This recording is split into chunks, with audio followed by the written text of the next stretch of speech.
Good afternoon, everybody, and welcome to another edition of Fire Up. We are going to talk about the divisional round of NFL playoffs. And I have my best buddy here, Jeremy, Smoking Jeremy B. How Good afternoon, everybody. how are you on this beautiful Sunday? I'm fantastic. 2 hours Awesome. away from watching some playoff football that still have the Lions in it. You guys, the excitement must just be unbearable over there in Detroit. I can only imagine. Like on pins and needles, but it's a good feeling of pins and needles. It's like pins and needles before the wedding, pins and needles before you do anything amateur wise and win a championship. That's exactly what this feels like. Awesome, awesome. Well, let's recap yesterday's before we get into previewing today's games. So the first game, well, we saw the case for MVP of the NFL, and he Mm, made a good case for himself yesterday as the Ravens took down the Houston's 34-10. Jeremy, But what were your thoughts? my thoughts was if Christian Harris didn't get hurt in that third quarter, the Texans might have won because he was stopping Lamar left and right, getting sacks and getting pressure and keeping him contained. So, they had a shot. CJ Stroud is as good as I and about 15 other people advertised because only 15 people supported him coming out of college because he had a low IQ test. And Donkey Kong Mark Mallett's in the chat. Yeah, we won't post it, but I hear you. Super Bowl or bust. I'll say that for you. There you go. There you go. I think the Ravens might be a tough out, though. I mean, I He- know you guys played them really good when you guys played them. no, we didn't. No, We didn't got, you? we got beat 38 30. We got beat by Oh, 32 that's points, 38 to that's right. 6. We That's had right. we had a field goal, two field goals, excuse me. That's it. You know what? It's okay because at that time we didn't have Ragnow playing, we didn't have Jonah Jackson playing. Houston was out, CJGJ was out. I think that was one of the games that I'm on Raw missed. It was kind of a crap show. But you learned a lot. Oh yeah, we learned without all those guys, we wouldn't do crap. Oh, that's funny. That's funny. At I mean, least it I'm was honest. We had injuries, and yes, we won the week before versus Tampa with the same exact injuries. But guess what? It makes it different when you're playing an elite team to have your good players off the field. I would agree with that. And I think Lamar is on a mission. I think he's definitely on a mission, and he's going to try and steamroll everybody he can. No matter who he plays next week, watch out. I think that could be tough because again, it's in Baltimore because Baltimore has home field advantage. So, um, but there was another game yesterday, near and dear to my heart. As we all know, I'm a Packers fan, and my Packers lost. And I repeat, my Packers lost to the 49ers. It was everything that they did in Green Bay. There was numerous one plays that would have changed the outcome of that game. And part of it is, and I like LaFleur starting out strong and saying, okay, I applaud my offense. I want my offense to take the field, go down, just like we did against Dallas, and score first. The only problem is we couldn't score the touchdown. And I think that let a little bit out of our sails because we're like, oh, well, we did it to Dallas. Now we're going to go into San Francisco on a very rainy night. And we were, and we just couldn't get in the score. And the problem was the first three possessions of ours, we only managed 6 points. Yep. And I said, "Oh for 3 in the red zone for touchdowns is not a winning combination." We've seen it before. We just saw it last week in the wild card round. Who couldn't get touchdowns in their first 3 drives? The Rams. Who else couldn't? The Cowboys. I mean, the Cowboys, as much as I hate to say it, I mean, for lack of a better word, y'all jail sexed them. We did. We did. You guys were up 27 nothing because of a missed extra point. The guy missed a total of 8 times he missed the goalpost all season, which, yes, it was the most in the NFL, but he was a rookie. We have a lot of rookies on our team, and Yeah, I think it kind of showed last night. Um, and youngest kid in the NFL showed up. I mean, that's what it was. the stingiest defense showed up when they needed to. There were times we marched up and down, but we couldn't score. So we marched in between the 20s, but we couldn't get it done at the goal line.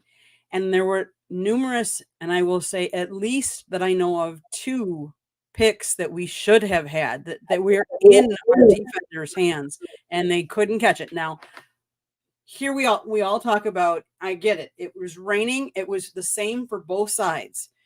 But on the defensive side, I think it's harder for them to catch it when it's wetter because they're not used to, that's not really their job. Their job is to defend, block it, get. So I think with the wet conditions, that's what slipped, the ball slipped through their hands, to be quite frank. Otherwise, under normal conditions, I think at least one of those would have been caught and maybe even a pick six. The one that would have been a big pick six is the one that hit the safety. I think it was Savage when he was coming around and he jumped the route and he just couldn't hang on. But that being said, there's a reason. The old rule of thumb was if you couldn't catch the ball as a receiver, you became a corner or safety, depending on your size. If you were shorter and thicker, stockier, you became a safety. If you were Mhm. tall and lanky and had some speed, you became a corner. That's what it used to be. Remember, all the corners in the NFL used to be faster than greased pigs. I mean, I almost said some bad stuff. But But you know exactly what I'm talking about. oh So yeah, those who can catch play defense, those who can play offense. But lately, you're seeing more of these talented wide receivers after their first and second year decide they don't like to be hit that way. So they switch to defense. And then you got guys who can actually catch the ball, read a route, jump routes, and not have to play so close and handsy. And I saw quite a few plays yesterday that was done exactly like everybody that's accusing somebody on my team of being dirty. Same hits. Tight ends up in the air, comes down on the ground, getting hit in the thigh with the helmet close to the knee. It's not a dirty hit because nobody's been fined for it. The shoulder pads in the thigh. That's all that matters. no, I will say the one thing that I do know is that Matt LaFleur said about our kicker, I always pray when he goes on the field. I heard that too. And that means to me, that is why he had Jordan Love go for it on fourth down. Now, whether you think he crossed the plane, the NFL ruled and looked at it and they said no, he did not cross, so he did not get a first down. Whether they should have gone for three at that point, that's where analytics comes into play. And I think Matt LaFleur is playing analytics. Right. And I'm not sure because that was early on that that was the right call because either you okay, if you don't have confidence in your kicker, you're not gonna kick it. I get it. But I don't think Jordan Love was the answer. You were running with Aaron Jones otherwise. And I think the stingiest defense, especially the stingiest front four for the defense of San Francisco, trying to get Jordan Love to get that was the wrong call. No, you run somebody at Chase Young because he was over pursuing all day because that's where 90% of your yards came from was between the right guard and right tackle or the right guard and center. I will admit the one thing that the commentators did say is that they were complimenting our young receivers because they were doing more blocking and helping the running game. But then we abandoned it in the fourth quarter when we had the lead, and I still don't get that. But Because you guys got the lead, made a stop, got the ball back, and went pass, then tried to run on short. It, mhm. it, it made no sense. It made no sense. Um, but the rule of thumb is if you're on the road, you go for the win. If you're at home, you go for the tie because then you're putting the call in their hand. You don't want to be the one that makes the coin flip. That's the rule of thumb. Right. And of course, Jordan at the end of the game, there was a chance that we could have come back. whether we would have done it or not. But on first down, you I don't care who you are. If you're a fan of the game or if you've played the game, you always hear never never throw the ball cross field when you're running one direction, throw it back across the field. You're just asking for a disaster. Throw it away. Throw it That is away. first year starter mistake. That's what that is. What he should have done was just thrown it out of bounds or tucked it and tried to run out of bounds and stop the clock because you guys had like 50 some seconds. And then And when that timeouts. guy dove and intercepted it, and your wide receiver that's running towards him stops and doesn't touch him, I was like, oh, it's over. Mm-hmm. So was there one play that did it? No, but there were numerous plays. Do I think we should have won that game? Yes. I think, and nobody gave us any, or not many people gave us respect thinking we could go into San Francisco and win. Not many. Yeah, I There was are the thing. some. I was one of the few that said, I think you're actually going to cover and you got a puncher's chance to win, but you're not. San Francisco's not covering 9.5 points. I just knew it. There was Right, no way. And you right. guys hit the under. Mm-hmm, The over under was what, 49.5, I think it was. So mm-hmm. I got Yeah, most of my parlay right. The only thing that messed me up was Debo Samuel getting hurt. I yeah. cried. I cried because a $5 bet would have been $2,000. I But, mean, everything hit in the first quarter. Christian McCaffrey touchdown. Um, mm-hmm, I knew the under was going to hit because both defenses were playing too good. Uh, it was I bad. agree. I agree. But what I will say is, as much as us Packer fans might hurt right now, we have a lot to look forward to, and I think some questions were answered this season. I think there are a couple of questions that really need to be addressed, and one of them I would say is I really, really, really think we need to fire Joe Barry. He needs to go because let's face it, at the end of the game when it was on the line and San Francisco, give them credit, they have their veterans there. They drove down the field, and we knew Christian McCaffrey was gonna have that ball. Let's face it, with Debo out, like, what were they gonna do? They're gonna run. So what do we need to do? We need to defend that run. And were we doing it? No. No. He's gotta go. He's gotta go. Um, there are a lot of people calling for the kicker to go. Everybody's a rookie. Look at Jordan, how he started out. Do I think do I think we waste a draft pick, another draft pick on a kicker that might be the same? I think you'll either get a kicker. If you do, it'll be a seventh round kicker or a UDFA. I don't think you're going to take one early. It'll be a late day 3 pick at best. Um, you guys got 2 second rounds though. You guys got a chance to be like we did this past year. You know Mhm. what I'm saying? Where you get 2 good high quality players in the second round and be another up and coming force. Um, but at the same time, the only pick we only round that the Lions don't have a pick in is the fourth, which usually is a backup or rank and file bench player. So we've got 4 picks in the first 3 rounds too. So it's going to be interesting to see what happens at draft time for both I teams. agree. I agree. I agree. And let's face it, we both made the divisional round of playoffs. And a couple years ago, we wouldn't have said that, but life after Aaron is not as bleak as some would have thought, I think. And I think that was proved last night. And I'm going to say I give to Jordan Love a B plus grade on his season. And the reason why I give a B plus, he made the playoffs, he won a game. He didn't go as far as Packer fans wanted to after they saw that shellacking of the frauds that are known as the Dallas Cowboys. right. Because we said all year, every time they faced a good team, they lost. And they darn near lost to Detroit, who is a good team. They went 12-5 for a reason. They had the same exact record, people. It's not like Dallas was 14-3 or Right. 16-1. Hmm. They were 12-5 also. But I'm not calling Detroit perfect. I just said they're a good team. I didn't say they're elite. There's a big Hmm. difference there. You Yes. guys are what's considered a mid-tier team at this point. Jordan Love needs to get some more seasoning. Yep. Those wide receivers need to run better routes because there was some that you could tell with the way Jordan talked to him, it was a bad route.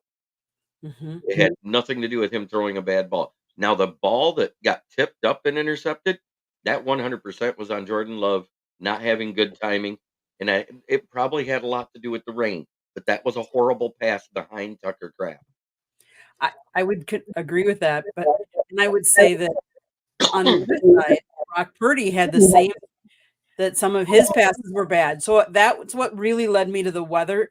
But the weather was the same for both teams. So they both had to, play with that. I'm going to quick go into the chat room because Michael Hussinger, good morning from New Zealand and enjoy your show. Awesome. Worldwide as advertised. Exactly. And then Ken, hey, hey, hey.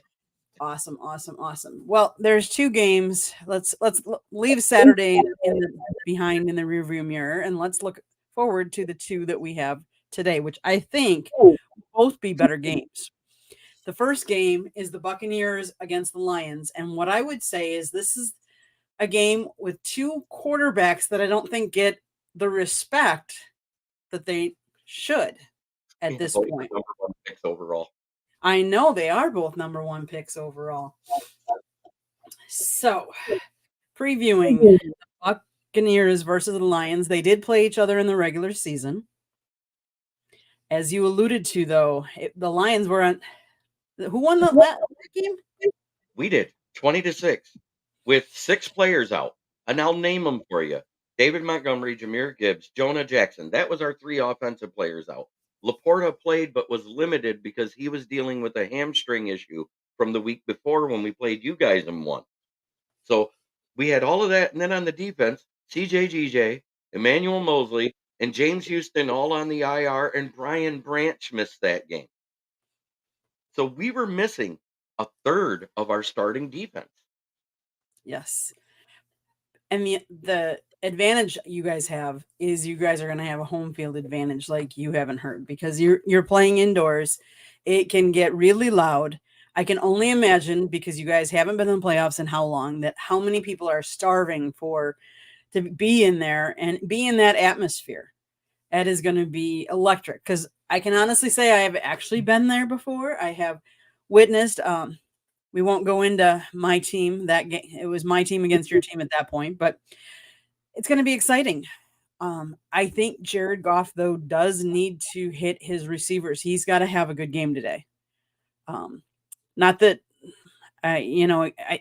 every quarterback always needs to have a good game because, or they should, unless you have a really good running game that can run between and you have a good line. What are your thoughts, Jeremy? How's Detroit going to win? It's going to be with the run game. We didn't have either starting running back last time. We have the 1A, 1B system, and both of them went for 2,000 yards and 20 touchdowns. So it's quite the 1-2 punch to be missing. When Craig Reynolds is the best part of your running and he can only get you 50 yards, that's not a good running game. Mm-hmm. But he's your running back 3 for a reason. He was actually the running back 4 at that time because Zonovan McKnight was called up from the practice squad and played right after Montgomery went down with his arm injury, and then he went down in the second quarter.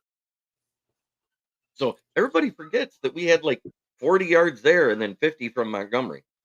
The best part, I mean, from Reynolds, and the best part about Reynolds was the block he did to free Amon-Ra St. Brown for the touchdown. Mm-hmm. They're still calling that one of the blocks of the year. I still give the edge a little bit to the JMO block because on that end around for it was actually a toss sweep to Montgomery.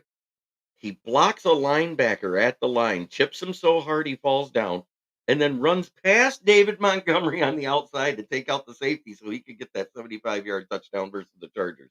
I think that was the best blocking play of the year by anybody because number one, he's 6'1" and he's 185 pounds. He's not supposed to be taking out 240 and 200-pound safeties, and he had to run fast enough to get up off his butt and get in front of Montgomery again to block the other guy. That was amazing. I mean, that's the other thing. We're using him a little bit more every week. This So might be the week to unleash him a little bit. Once we get the play action working. I know inside it's gonna be hard to run because they got Vita Vea there, and he's an amazing defensive tackle, and he's really good at run stuffing, occasionally gets pocket collapsing. But at the same time, he hasn't faced well, yeah, he did face this O-line minus Jonah Jackson and didn't get a sack that game. So there's a big part there. so and I know this isn't what you want to hear, but if Tampa Bay would win, how do you think they do it?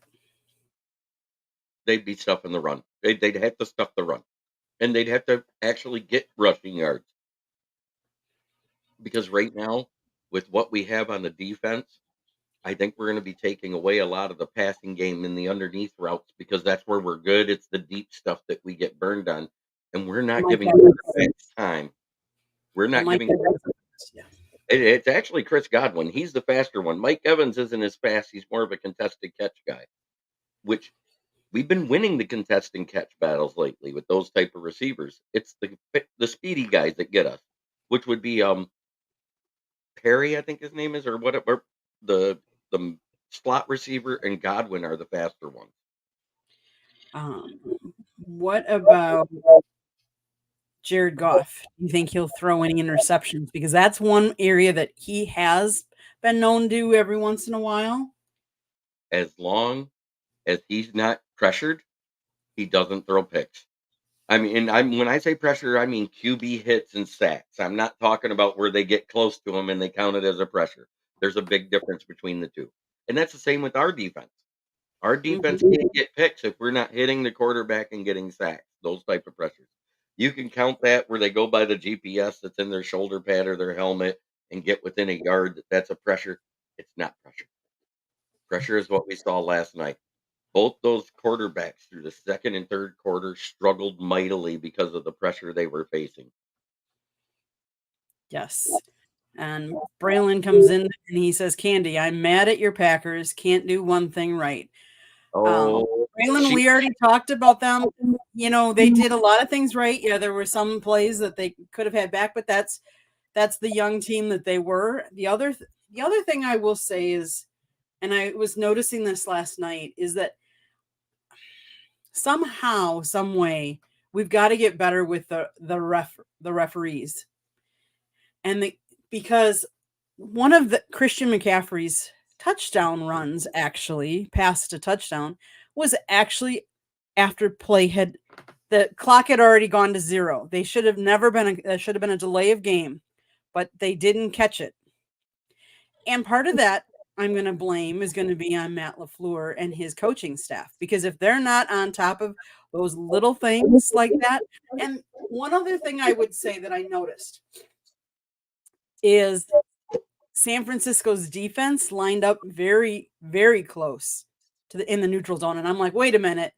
I'm yeah, like, I think they're over. I'm like, so I think, but Braylon, we appreciate you watching. I appreciate you having you know why he's with mad. my game. He's a Lions fan. You guys had the chance to give us a third in a row home game. And I'm sorry, in the NFL, beating someone twice in a row is hard. Mm-hmm. That's why we won in week 4 and they won on Thanksgiving. Yep, It doesn't matter what house you're in. It's hard to beat any team 2 times in a row unless you're named the Minnesota Vikings. that is true. But I'm sorry, I had to throw it out there. yeah, no, you're good. And then let's round it out. There is one more game to end the weekend. This is supposed Chiefs. to be the game of the week. Well, it's the first time the Chiefs are on the road. It was interesting. I was listening to some pregame ahead of this Buccaneers Lions game, and they were comparing the Chiefs Bills to a lot of the Manning Brady rivalries, because there's a lot of the same similarities. Like Brady had Manning for so many years, and then Manning, and it was like there's 7 years and so many games at home, and but Chiefs Bills, they've been playing each other tough these last couple of years. Oh, they have. And it came down to overtime once. The one game, Bills never really had a shot. The run game never got going, and that's the difference this year. Is that run game's going to be good because James Cook has came out of nowhere and looked great like the last 7 weeks. Uh, and they activated Dalvin Cook because they got rid of Leonard Fournette, and with good reason. Leonard Fournette has done nothing since they signed him, and Dalvin Cook was recovering from an injury. That's why they had to sign him. So now you get brothers as a 1-2 punch because Dalvin Cook isn't as fast as he was, but he's more powerful. So Mhm. I'm interested to see what they do with Dalvin in the backfield. I think it's going to be an exciting game. I think it's going to be back and forth. But I at home, Bills circle the wagons defensively better than any other team in the league. And the 49ers did look pedestrian. The Ravens look good. Take away Green Bay's turnovers and they would have won, I think. Yes, absolutely, Brent DeWitt. You're right. Mhm. Yeah, you had a turnover on downs to start the game, a turnover on downs towards the end of the game, and you had 2 interceptions. That's 4 turnovers you can't get back. And we're actually we were really lucky on that return that we ran back, that we Braylon didn't lose that ball too. Yeah, you're right. Dalvin Cook is on the Ravens. I wanted him with the Bills because that'd have been cool to see brothers play on the same team. That's the problem. That's my problem. My bad. No problem. You're right, Braylon. Good job. Yeah, I think that's gonna be an interesting game tonight. I mean, it could be a lot like the Packers 49ers because that was back and forth too. Although I think there'll be more scoring, I think, in the Chiefs Bills. I don't think there's quite as much defense as there was between the 49ers and the Packers last night. Braylon says, Jeremy, that would be cool if they were on the same team. It would be cool. That's what I wanted. I thought there goes. It makes perfect sense because Dalvin's not as fast after all the injuries. Worked on his upper body to become more powerful. Somebody that can break more tackles upper because you remember that used to be his knock. You didn't have to hit him in the legs. You hit him above the waist, he was down, and then he was hurt. So he had to work on that core body strength, his abdomen, his chest, his arms, and make them match up with his legs. This is a good question, too. NFC North looks like they will be a pretty strong division next year. Well, I would say between the Packers and the Lions, yes. We don't know about the Bears. Let's face it, the Bears have been the Bears. Coach Everlose, I mean Everflus. I know. How much will Love get paid? That is a good question. Actually, it's not because they already paid him for next year. They didn't take his 5th-year option and they extended him already with a very team-friendly, less than market value, less than the rookie 5th-year option would have been. I think it was like 15 million. So he's good because this is only his 4th year. This is the end of his rookie contract. He has an extension already. I think they were talking about though that they're going to be talking to him though. Let's Right. see. It'll be an extension. It'll Right. be an extension. So he's probably going to be in that market. The same thing as what we expect Brad Holmes is offering around Goff. An average starter salary. It's not going to be upper echelon like Jalen Hurts, Lamar Jackson, Kyler Murray, Deshaun Watson. We're not talking 45 to 50 million. It's going to be in that 38 and a half, probably 41.2. And I it think that's shouldn't where be. These honestly, if you're going to be a good teammate, and I get quarterback is a very important position, but you also need players around you to help you elevate because if you don't, you're never going to be an elite quarterback because you need an O-line, you need the running backs, you need the wide receivers. Now, do we need an upper echelon receiver? We kind of proved that for the most part, yes, you might want one, but you don't necessarily have to have one. But would it be nice because they were saying last night that that was the one thing Green Bay was missing is one go-to guy that was breaking through, was getting the routes that we were missing. But let's see, Jordan Love, they're thinking about 35 million. Um, they're saying, let's see, what else we Houston. Houston inactive Yeah, I know. I and just looked at it. Tracy Walker inactive too. Um, And Cleve Raymond, of course, and Broderick Martin, Stephen Gilmore. Why have them even on the roster if you're not going to play them as bad as Kindle Vildor has looked? You can't call him a rookie bust. He's played 2 games and he's had a sack and a tackle for loss in a total of 15 snaps. He's not being used. It's not a bust. He's not being used. You can't call any rookie a bust until their 3rd year. We've said it 100 times on every show I've ever been on. Right. I agree. I agree. Um, so your Lions, if they win today, then they go to San Francisco. What do you think? How do they line up? I think they line up pretty good. San Francisco looked pedestrian. Defensively, they're playing the same type of defense as the Lions. They're playing a soft zone coverage with a blitz mixed in, and they're stopping people in the red zone, which is exactly what the Lions have been doing ever since Dan Campbell got his hands on the defense, like he announced after the Bears game. That's what we've been doing. They traded up for Martin. It's a bust.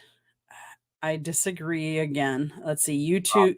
Every single YouTube. draft expert says you can't judge a rookie until his 3rd season, and I'm not talking about YouTube. Mm-hmm.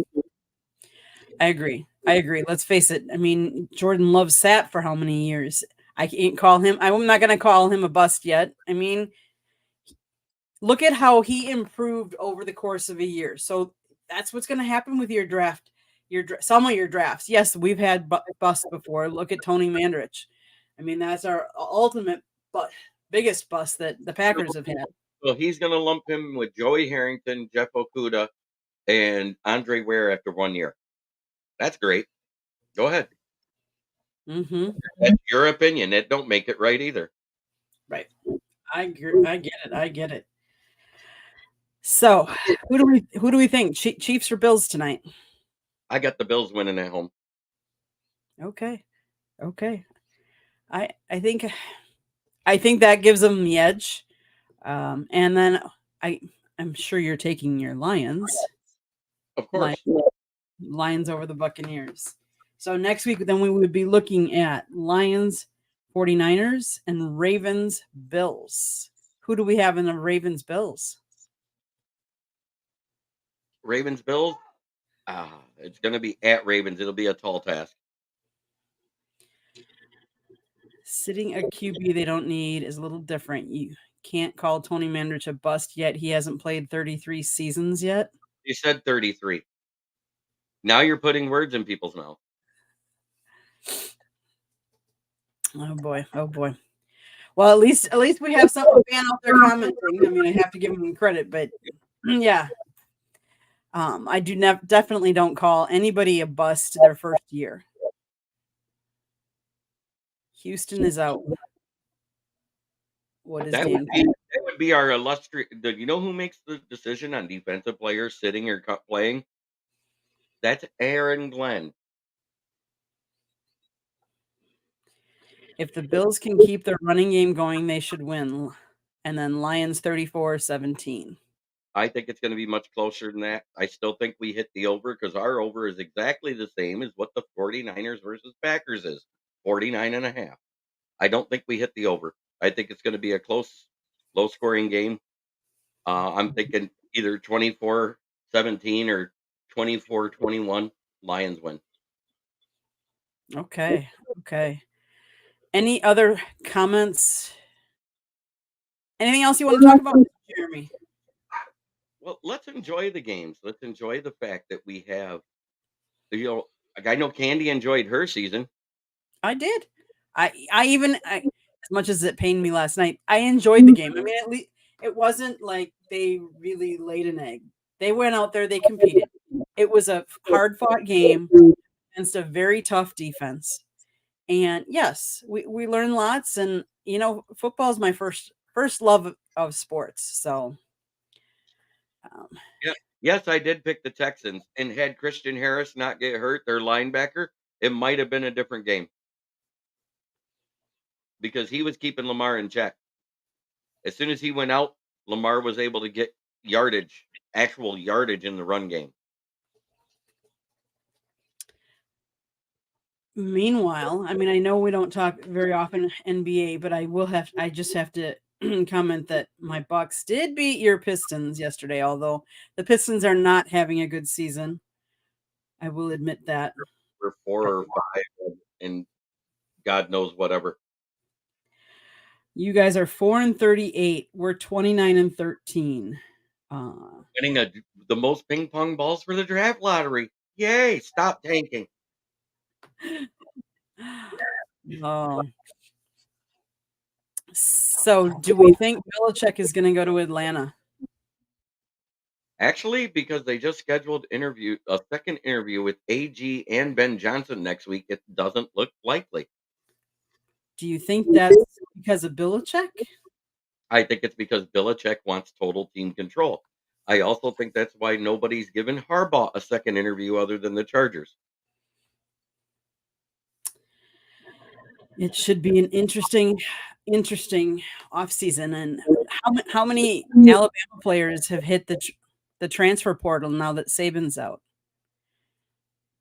I don't know if it's going to affect them a lot either, but I think Alabama needs to lobby Alabama legislature to let NIL come to Alabama now, because Mhm. now that the boosters can't afford to pay the NIL money, that team doesn't look like the best pro team in the SEC. Yes. Yes, I would agree. I'm sorry. No, you're fine, you're fine. I think it's real close to a USC situation, and Saban retired because he was about to get exposed. And the NCAA might not do anything because Alabama's a premier team. I would agree. I would agree with that. Well, this has been a great show. I wish your Lions well today. I'm one of those that believe that if my team is out, I still like to see the NFC do well, although I have a hard time with like Chicago, but and Minnesota's foghorn. But the Lions haven't been there, so I really give you guys credit, and I hope you guys do well. As for the Buffalo and Chiefs game, I think it'll be Buffalo, but me, it doesn't really matter. Like once my team is out, You're kind again, of I don't check out. I'm still very much a fan of the game. But yes, it doesn't matter to me as much who wins or who doesn't. Although whichever team wins that game, I think will have a hard time against the Ravens. I think Lamar Jackson has elevated and he's um definitely what should I say, on a mission. He wants to prove his contract that, you guys gave me a contract and good old Will. Hello, good afternoon, Will. Forward well. down the field. You made it in before the end. Good job, buddy. All right. Any parting shots there, Mr. Jeremy? The same one I always say. Try every day to be a better person than you were the day before, because that's the only way to make the world a better place. It starts in here. It does. I would wish everybody enjoy the games, enjoy football while we have it, because let's face it, there aren't many more games left. What? 4 games? Well, the 2 today, and then there's 3 more games. Oh, yeah. Yes. It's 5 games. Mhm. So just enjoy. Enjoy the moment, enjoy the games, and refs, don't play a part in the outcome of any of these games, please. But you That would be I would also say they missed a couple on the Packers side as well as the 49ers side for that. They kinda let the guys play, and Mhm. that I applaud that because I kinda miss that type of play. Like, there was a point where there was a catch made short on 3rd down where they weren't gonna get the 1st down, and Quay Walker came to help clean it up, and he kinda got away with a side helmet to helmet hit. And I saw it on both sides of the ball that was happening where the secondary players were kinda targeting the guy while they're falling to the ground. I also saw several big tight ends getting tackled by small corners and safeties in the thigh with their helmet next to the knee. It's not a dirty hit. No one's been fined. I saw a couple face masks that weren't called too, Yeah, but on both sides. He on always both like sides. like, Mhm. one was, Colby Wooden on Christian McCaffrey when they had him at 4 yards out. He kinda reached up and yanked his head down. He just didn't yank it to the side, and I think that's why he got away with it because there was kind of like a scrum around him trying to Mhm. tackle him. And then there was another one against your running back, Aaron Jones, the same way. And I think it was a linebacker. I think it was Fred Warner. Mm-hmm.